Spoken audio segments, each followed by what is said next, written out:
5 spiritual pilgrims vanished during their ascent of Mount Kailash, leaving no trace despite one of the largest search operations in national park history. After weeks of combing treacherous terrain and investigating baffling clues, 5 sets of footprints abruptly ending in fresh snow and a journal entry reading, "They're here," authorities were forced to declare it a cold case, presumed to be a tragic group disorientation during an unprecedented storm. The mystery lay dormant for 8 years until Ranger Connor Phillips, investigating terrain newly exposed by an earthquake, discovered a complete strand of prayer beads partially buried in pristine snow.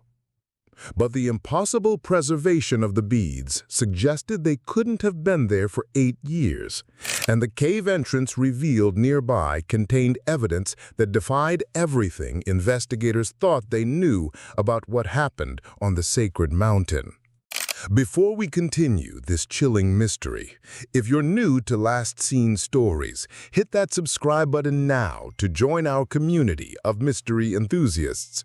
Let me know in the comments where you're watching from and if you've ever heard of Mount Kailash. This case has elements that defy explanation, and I'd love to hear your theories as we explore what happened to these 5 pilgrims who vanished without a trace. Mount Kailash rises 19,000 feet above sea level in Wyoming's Grand Teton National Park, its jagged peak often shrouded in clouds that seem to cling to the mountain like spectral guardians. Named after the sacred Tibetan mountain by early explorers struck by its resemblance to the holy site, it has become a destination for both serious hikers and spiritual pilgrims seeking transcendence in its rarefied air. Unlike many of the park's more accessible mountains, Kailash demands respect. Its weather systems develop with frightening speed. Blue skies can transform into whiteout blizzard conditions within minutes, a phenomenon local rangers call the mountain's mood swings. Temperature drops of 30 degrees in an hour aren't uncommon, and winds can accelerate to dangerous speeds as they funnel through the mountain's unique rock formations, creating a howling that some hikers describe as voices in the storm. The terrain itself presents a contradictory experience. Areas of breathtaking beauty juxtaposed with treacherous passages. Alpine meadows bursting with wildflowers give way to narrow paths along sheer cliffs. Crystal-clear streams carved through ancient rock before disappearing into mysterious crevices. The thin air at higher elevations creates a light-headed euphoria that some hikers report as spiritual awakening, while others recognize it as the first dangerous signs of altitude sickness. What makes Mount Kailash truly unique is the 7 Stations of Ascension, a pilgrimage route established in the 1970s by a Buddhist monk who claimed a mountain spoke to him during meditation. Each station marks a point of spiritual significance, purification, awareness, surrender, transformation, enlightenment, transcendence, and finally, return. Stone markers with ancient symbols guide pilgrims along the route, though reaching all 7 stations requires navigating some of the mountain's most challenging terrain. Local indigenous legends about Mount Kailash predate the establishment of the national park. Shoshone elders speak of the mountain as a place where the veil between worlds grows thin, where those who ascend might glimpse what lies beyond. Park rangers dismiss such stories as folklore, but even they acknowledge the unusually high number of strange occurrences reported on Kailash compared to other mountains in the range. The mountain chooses who returns, an old Shoshone saying goes. For most hikers, it's a poetic expression about respecting nature's power. For the families of the 5 pilgrims who disappeared in 2016, it became a haunting prophecy. The 5 pilgrims who set out to climb Mount Kailash on June 12, 2016, came together through Dominic Reeves' spiritual hiking group, Ascension Journeys. Though they began as strangers, their shared desire for spiritual transformation drew them to one of the most challenging pilgrimages available in North America. Dominic Reeves, 34, had founded Ascension Journeys 3 years earlier after leaving his career as a professional mountaineering guide. His sister Laurelyn described him as someone who found God in high places. Standing 6'2" with a lean build honed by years of climbing, Dominic was instantly recognizable by the handcrafted rosewood prayer beads he always wore around his left wrist, a gift from his grandmother who had raised them after their parents' death. He touched those beads before every difficult passage, Lauren would later tell investigators. They were his connection to something greater. Ana Valdez had joined the pilgrimage seeking healing. At 28, the second-year medical student was still reeling from the sudden death of her fiancé in a car accident 6 months earlier. She was drowning in grief, her mother explained to police. She thought the pilgrimage might help her find purpose again. Meticulous and organized by nature, Anna documented everything in her leather-bound journal with precise handwriting, a habit that would later provide investigators with crucial, if perplexing, clues. Her last text to her mother read, "This mountain feels alive somehow, like it's watching us." At 52, Richard Thorne was the oldest of the group. The retired comparative religion professor had studied sacred sites worldwide, but had never undertaken such a physically demanding pilgrimage. "This is my first and probably last chance to experience what I've only theorized about," he wrote in an email to colleagues the night before departure. In his backpack, alongside standard hiking gear, he carried translations of ancient texts describing spiritual revelations on sacred mountains. His wire-rimmed glasses, perpetually sliding down his nose, became a key identifying detail in the investigation that followed. Nadia Patel approached the pilgrimage through her camera lens. The 31-year-old professional photographer was documenting sacred sites for a book to be published the next year. Her equipment, over 20 pounds of high-end cameras, lenses, and memory cards, didn't deter her from difficult hikes. Her business partner recalled Nadia could outpace people half carrying what she was. Known for her attention to detail, she meticulously labeled and organized her memory cards by date and location. The final images recovered from her camera would later become central to the investigation. Vincent Cole, 40, was the only member with military experience, having served 3 tours in Afghanistan before an injury forced his retirement. Outdoor survival was second nature to him, making him an asset to the group despite his initial reluctance to embrace the spiritual aspects of the journey. Vince came for the challenge, not the enlightenment, his brother told reporters. But something about that mountain called to him. The journal found in his backpack revealed a man increasingly affected by the mountain's atmosphere, writing the day before they vanished, "I keep hearing things, not echoes, something else." Together, they formed an unlikely group bound by Dominic's charismatic leadership and their shared search for meaning. Their varied levels of hiking experience were balanced by Dominic's expertise and Vincent's survival training. By all accounts, they were well prepared for the physical challenges of Mount Kailash. What they couldn't prepare for was what awaited them beyond the third station. The morning of June 12, 2016, dawned clear and cool. Perfect hiking conditions, according to the weather station at Grand Teton National Park headquarters. The 5 pilgrims gathered in the lobby of the Timberline Lodge at 5:30 a.m., performing final equipment checks before departure. Security footage, later reviewed countless times by investigators, showed them in high spirits. Dominic adjusting Richard's backpack straps, Anna organizing trail mix into daily portions, Nadia testing her camera settings, and Vincent studying the topographical map with intense focus. At 6:15 a.m., Dominic made his last call to Lauren. "The conditions are perfect," he told her, his voice bright with anticipation. "But there's something about this mountain. I can't explain it. Last night at sunset, I could swear someone was watching me from the tree line." Lauren later recalled dismissing his comment as pre-hike jitters, a decision she would come to regret. The group registered their hiking plan with park authorities at 6:45 a.m., a detailed itinerary outlining their route through the 7 stations with planned check-ins every 24 hours via satellite phone. According to the plan, they would reach the first station by nightfall, the second station by the following evening, and the third station shelter by the third day.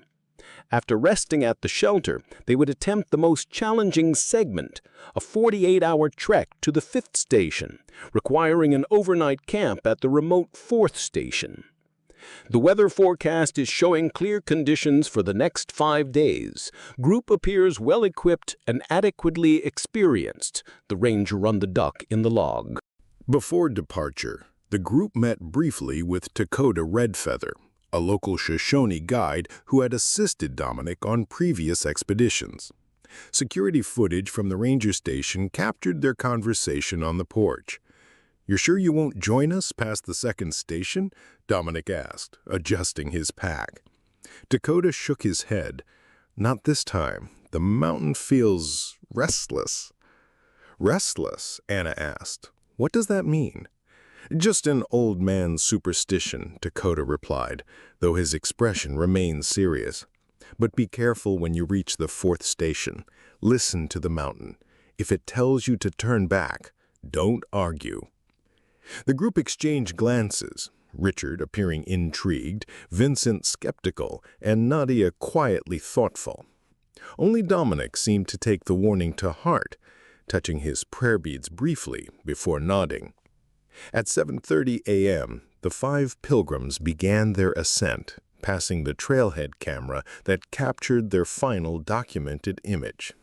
The photograph, later printed in newspapers nationwide, showed them walking single file into the morning mist, Dominic leading with his prayer beads visible on his raised wrist as he pointed toward the summit.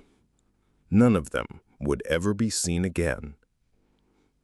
The first sign of trouble came on June 15th, when the satellite phone check-in scheduled for 8 p.m. from the 3rd station shelter never came. Ranger Connor Phillips, who had received their previous check-ins, initially assumed poor weather conditions had delayed the call. The logbook showed their last communication had been precisely on schedule the previous evening, with Dominic reporting good progress and group morale, despite unexpected cold temperatures. By 10 o'clock p.m., with still no contact, Phillips consulted the weather monitoring system. What he saw sent a chill through him. An unprecedented storm system had developed with remarkable speed over Mount Kailash, dropping temperatures to 17 degrees Fahrenheit, with wind gusts exceeding 60 miles per hour. More concerning was the unusual formation of the system, which seemed to concentrate directly over the Pilgrims' projected route between the 3rd and 4th stations. "I've never seen weather develop that fast," Phillips later testified during the investigation. "It was as if the storm formed out of nowhere specifically over their location." By 11:30 p.m., Phillips initiated standard delayed hiker protocols, attempting emergency satellite communications and dispatching a ranger to the 3rd station shelter at first light if no contact was established overnight. By midnight, with the storm intensifying, he made the decision to call Lauren Reeves, Dominic's emergency contact. Lauren was awakened at 1:17 a.m. by her phone's persistent ringing. The moment she heard Philip's careful, measured tone asking if she'd had any contact with her brother, she knew something was wrong. "No one calls after midnight with good news," she later wrote in her journal. "We're not officially concerned yet," Phillips assured her, though his voice betrayed his professional calm. "The storm might have delayed them or affected communications. We'll send someone up to the third station shelter at first light." Lauren was on a flight to Wyoming 3 hours later. By dawn on June 16th, the storm had cleared with the same unnatural speed with which it had formed. Ranger Phillips led a 2-person assessment team to the third station shelter, expecting to find the Pilgrims waiting out the weather. What they discovered instead was the first piece of the puzzle. The shelter was empty, but contained clear evidence the group had been there. 5 sleeping bags were neatly arranged, cooking equipment was clean and packed, and Dominic's detailed log entry in the shelter's registry showed they had arrived on schedule and planned to depart for the 4th station at 7 a.m. on June 15th. Most concerning was Dominic's final note: "Strange lights visible from north face. Going to investigate before dawn. Back shortly." By noon, a full search and rescue operation was underway. Lauren arrived at park headquarters to find a command center already established, with maps of Mount Kailash covering the walls and teams being dispatched to predetermined search quadrants. The park's superintendent, Dr. Eleanor Vance, briefed her immediately. "We've got 4 teams on the mountain now," Dr. Vance explained, pointing to the map. "The storm has complicated things. Fresh snow has covered any tracks they might have left. We're focusing on the route between the 3rd and 4th stations, but visibility is still poor in some areas due to lingering fog." "What about aerial searches?" Lauren asked, struggling to maintain composure. "Helicopter is on standby, but the air currents around Kailash are treacherous after a storm. We'll deploy as soon as conditions permit." By nightfall, the first search teams returned with troubling news. They had located what appeared to be an abandoned campsite approximately 2 miles beyond the 3rd station, just off the main trail. The campsite showed signs of hasty departure. A backpack belonging to Richard Thorne had been left behind, containing his medications and journal. More perplexing were the footprints leading away from the camp. "That's what doesn't make sense," the team leader explained, pointing to photographs. "We found 5 distinct sets of footprints, but they lead in different directions.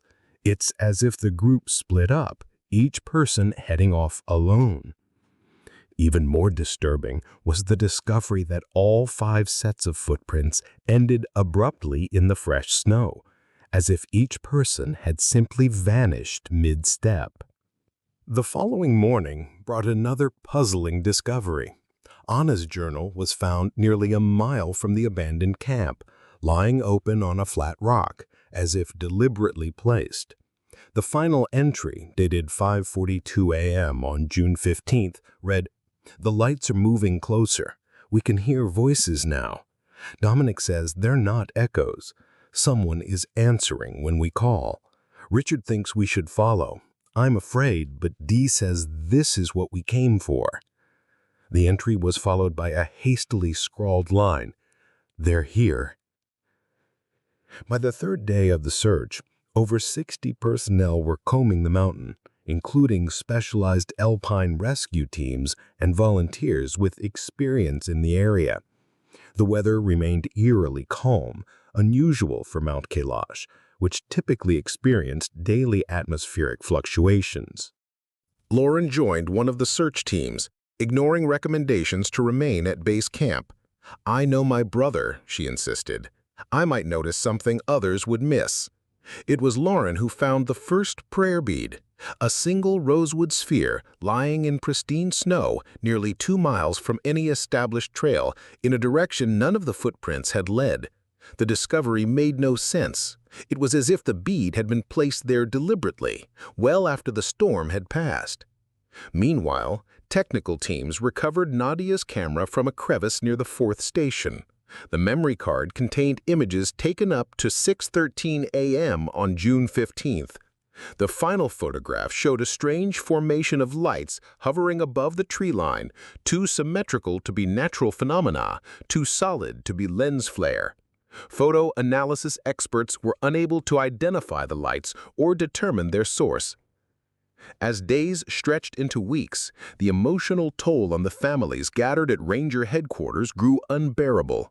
Vincent's military colleagues arrived to assist with the search, bringing specialized equipment and tracking dogs. Richard's university colleagues analyzed weather data and geographic anomalies. Anna's medical school classmates established a volunteer coordination center. Nadia's photographs were distributed worldwide in hopes someone might recognize landmarks that could narrow the search area. Still, the mountain kept its secrets. By the one-month mark, with no further evidence discovered, search operations were officially scaled back.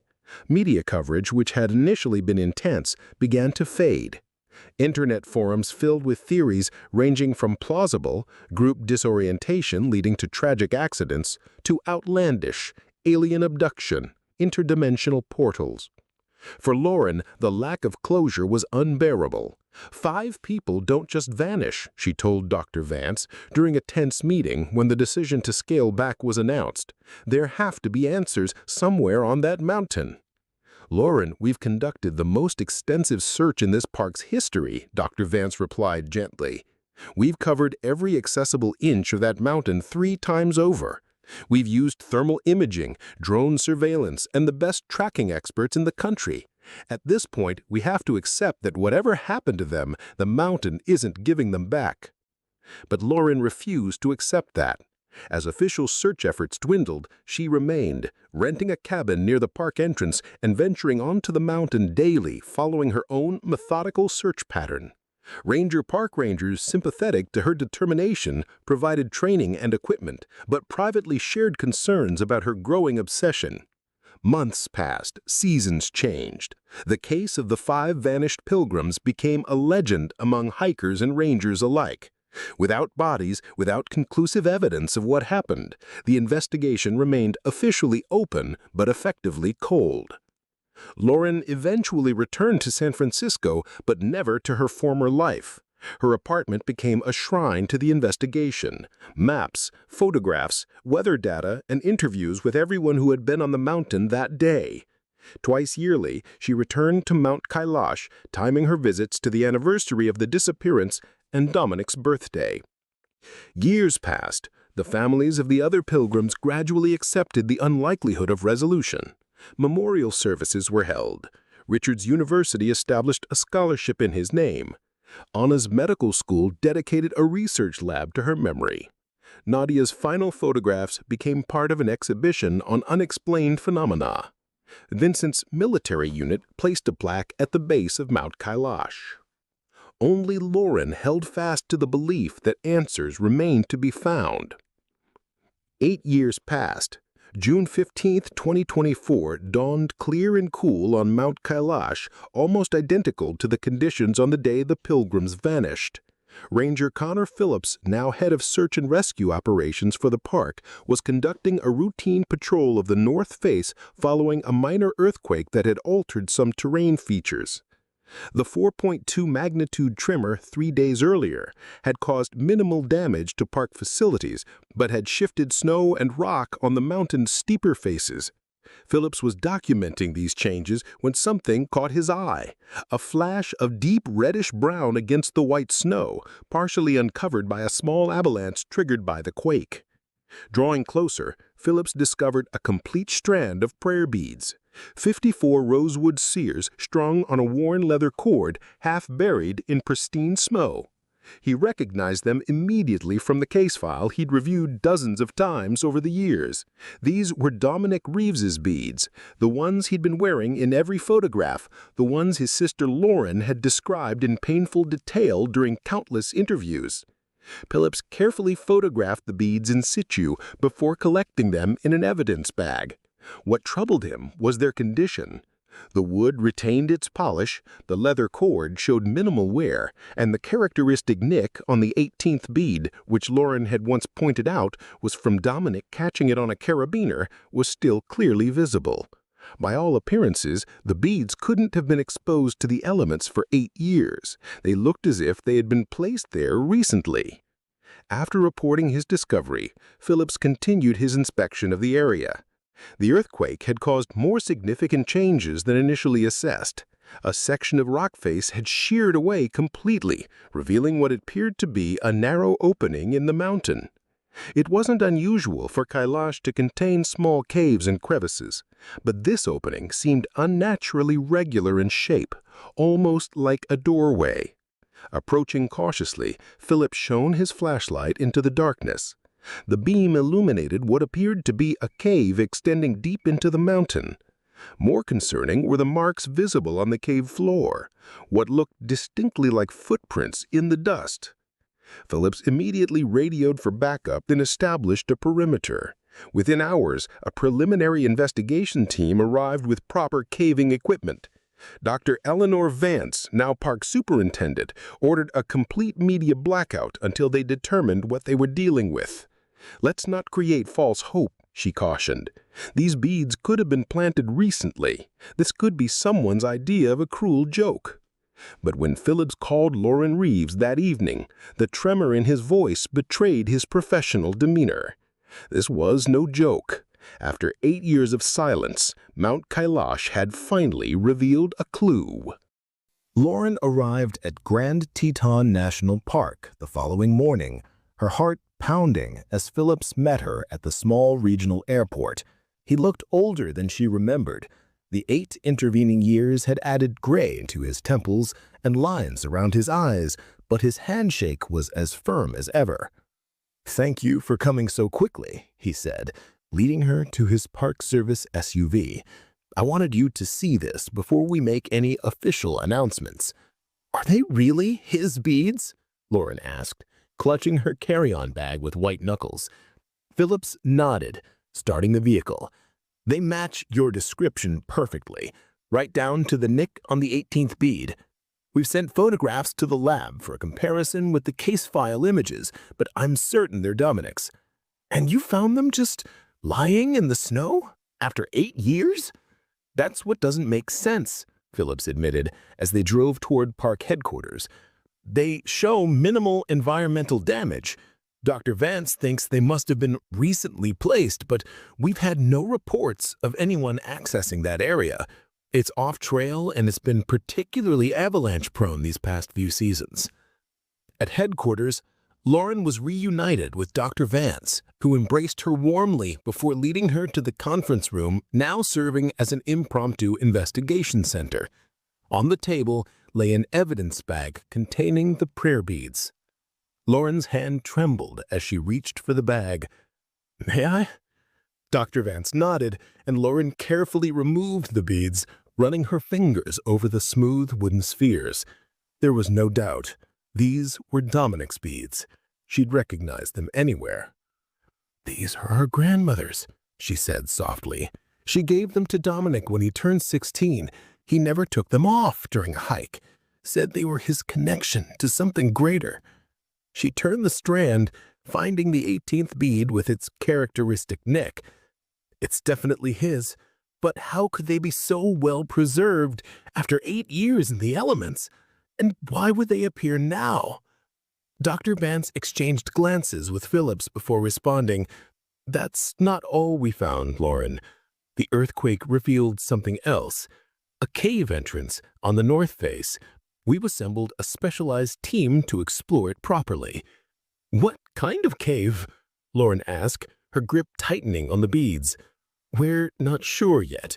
Initial assessments suggest it extends deep into the mountain. We've detected unusual temperature gradients and air circulation patterns that indicate it might be part of a larger system." "I want to go with you," Lauren said immediately. "If there's any chance this is connected to Dominic." "It's extremely dangerous," Dr. Vance cautioned.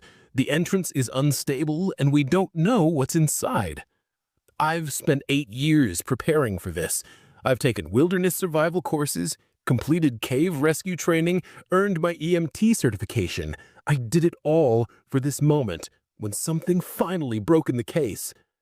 Phillips studied her face, recognizing the determination he'd seen 8 years earlier. "Let me talk to the team leader. If he approves and you sign the necessary waivers." Lauren nodded, clutching the prayer beads like a lifeline. "I'll sign whatever you need. I have to know what happened to them." 2 days later, a specialized team, including Lauren, Phillips, 2 experienced cavers, a geologist, and a forensic anthropologist, prepared to enter the newly discovered cave. Modern technology had significantly advanced since the original disappearance.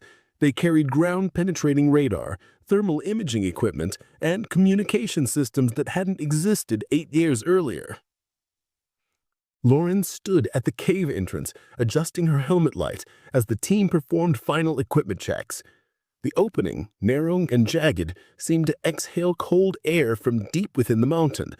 According to the geologist's preliminary assessment, the cave system might have been sealed by a rock slide shortly after the Pilgrims disappeared, only to be revealed by the recent earthquake.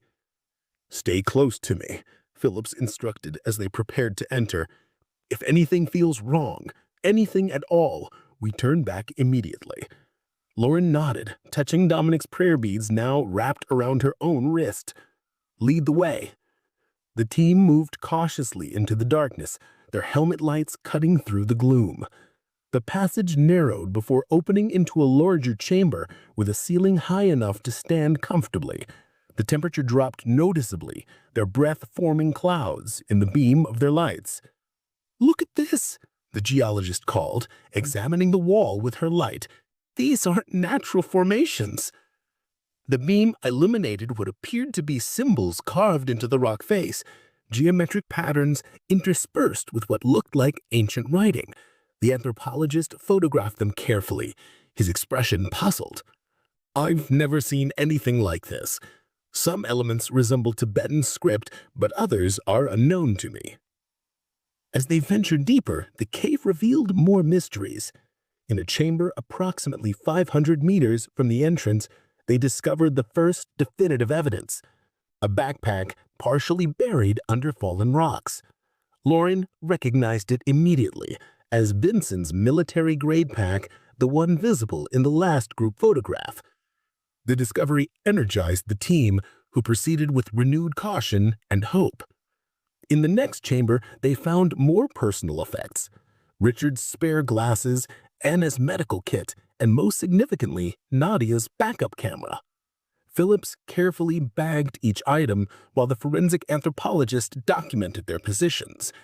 "These items appear to have been placed deliberately," she noted. "They're arranged in an almost ceremonial pattern." The most startling discovery came in the largest chamber yet, nearly a kilometer into the mountain. The walls were covered with writing and symbols, some carved into the rock, others applied with what appeared to be natural pigments. The markings formed a timeline of sorts, chronicling days and then weeks after the disappearance. "They survived the storm," Lauren whispered, running her fingers over marking that clearly matched Dominic's handwriting. The anthropologist studied the markings with growing amazement. According to these dates, they survived for at least 17 days in this cave system, but these symbols, they suggest the group experienced something profound. These aren't just survival notes, they're trying to document a spiritual revelation.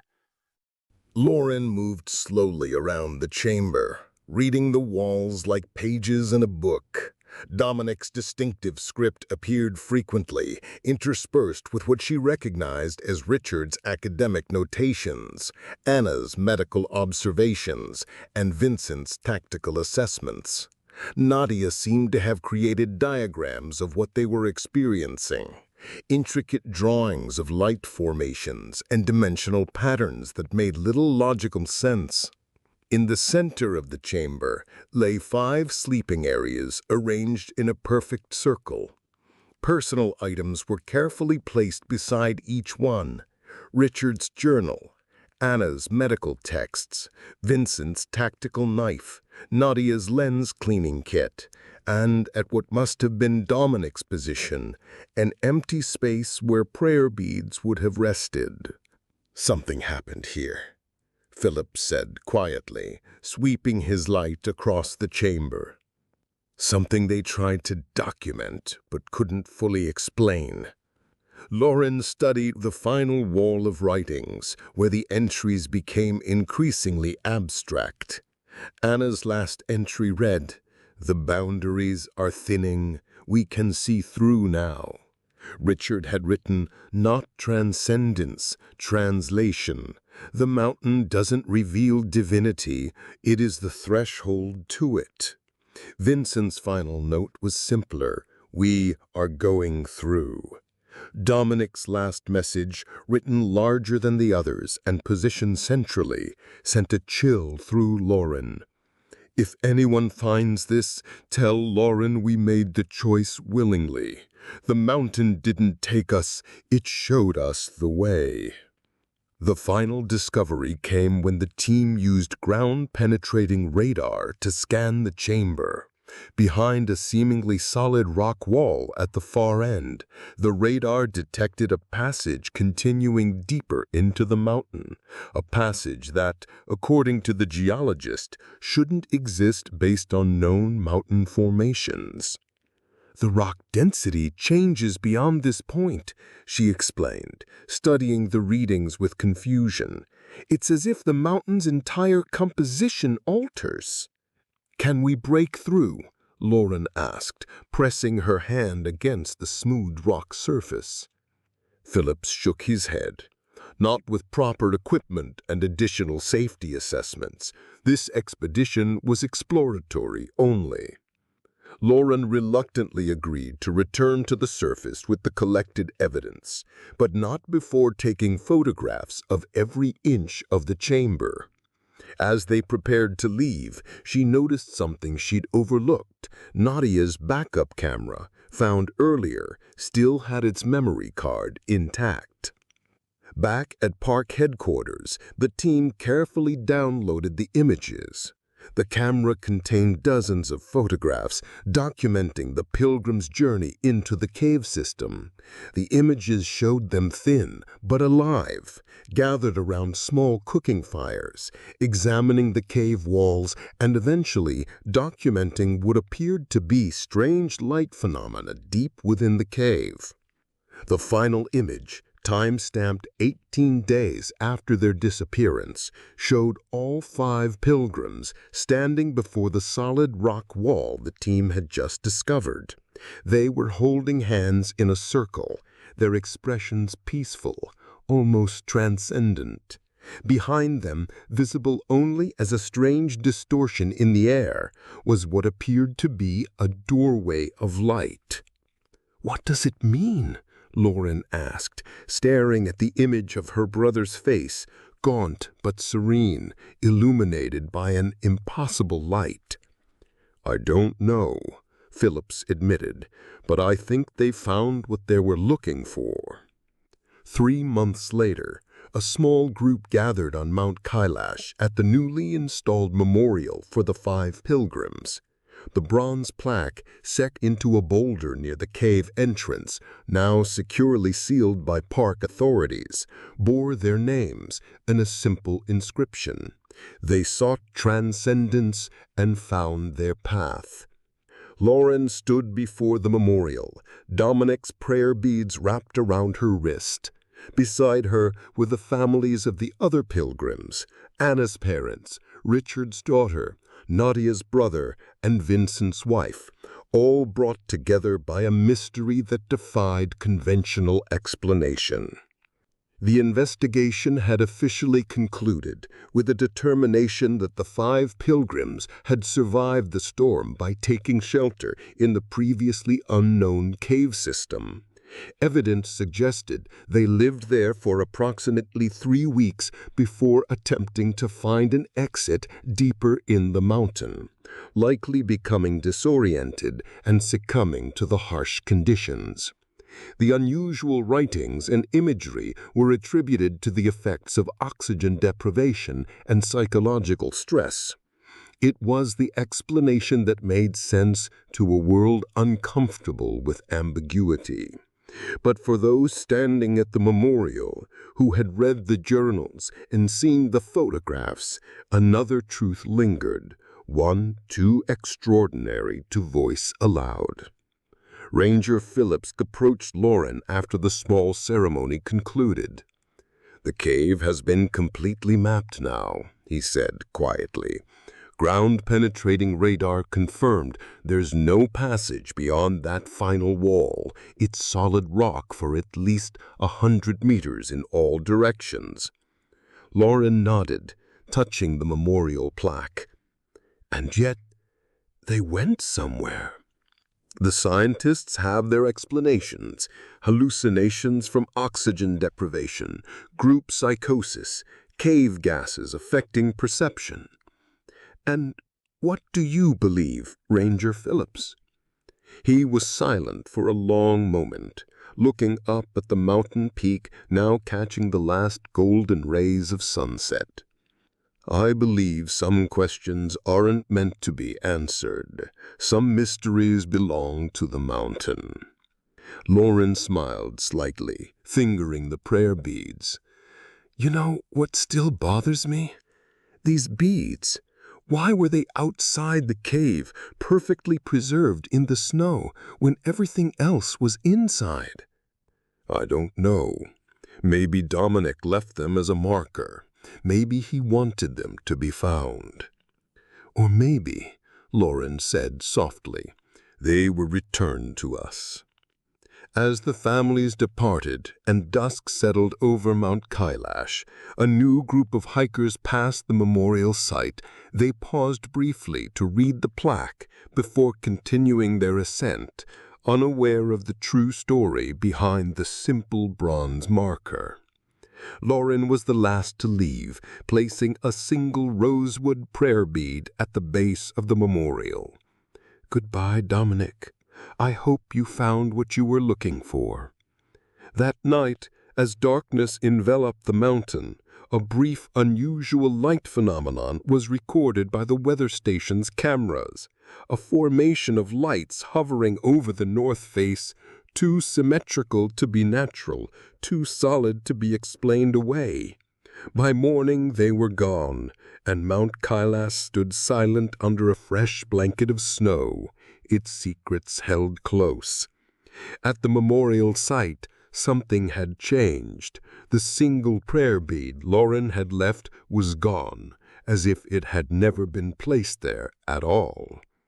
The mountain had accepted her offering, adding one more mystery to its ancient slopes, a mystery that would remain unsolved, like so many others on the sacred peak where 5 pilgrims had vanished, leaving nothing but whispers and questions in their wake.